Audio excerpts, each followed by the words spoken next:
England led the calls for the new Rugby World Cup Sevens format to be scrapped after suffering an agonising final defeat New Zealand.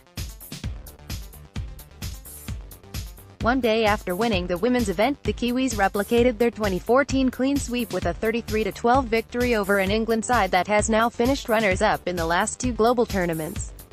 The All Blacks never looked like losing the final as the Sione Molia double gave them an early lead. England's brief fight-back came through Mike Ellery and Ruaridh McConnoc tries, but Joe Revuvo, Aquila Rocaliso and Trail Joas secured the victory that saw them defend the title they won in Russia 4 years ago.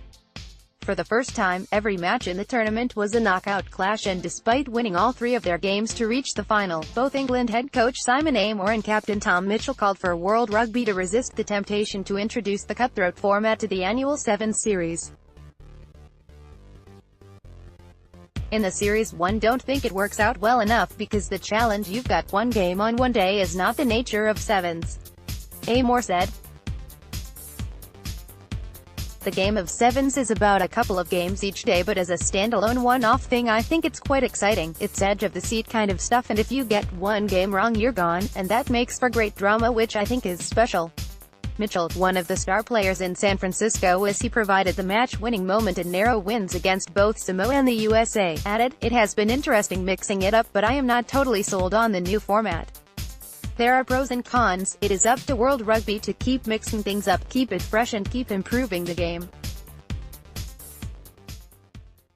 As Sevens players we want to get out there, play good rugby and get people into the game.